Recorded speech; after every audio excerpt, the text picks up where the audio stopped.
लहान मुलं किंवा टीनेजमधल्या मुलांमध्ये सुद्धा मायग्रेन दिसतो? मायग्रेन असतो त्यांनाही? हो.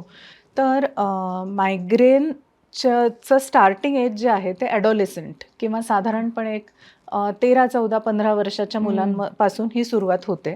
पण ओके. आता आमच्याकडे असेही पेशंट येतात जे आमचा यंगेस्ट पेशंट मे बी एक 5 ते 6 वर्षाचा मुलगा आहे, ज्याला डोकेदुखी होते. हं. मायग्रेन नाही इतक्यात डायग्नोज करता येत, पण ओके. डोकेदुखी होते आणि मायग्रेन हे खूप वेगळ्या प्रकारे पण प्रेझेंट होऊ शकतं ह्या मुलांमध्ये. उदाहरणार्थ? की त्यांचं लक्ष लागत नाही कशामध्ये किंवा ओके. शाळेत जायला नाही म्हणतात, रडतात. हं, हं. त्यांना मे बी ते सांगता येत नाही, की डोकं दुखतंय किंवा हं, हं. डोळ्यासमोर अंधारी येतीये. काय ते त्यांना कळत नाही, स्वतःलाच कळत नाही. किंवा एक नैराश्यासारखं चित्र किंवा एकटेपणा, एकटं राहतंय मूल, हं, हं. खेळायला नको म्हणतंय किंवा कुठल्याही एक्स्ट्रीम एन्व्हायर्नमेंट, अनकम्फर्टेबल एन्व्हायर्नमेंटमध्ये आणि हं. ते लवकर निदान होत नाही त्याचं. कारण लहान मुलं आपल्याला वाटतंच, की लोकांसमोर जायला घाबरतो. हं. तो शाय असेल किंवा कुठे जायला ह्याला क्लासेसला जायला नकोच असतं. आपण त्यालाच म्हणतो, की ह्याला कुठेच जायला हं. नको वाटतं.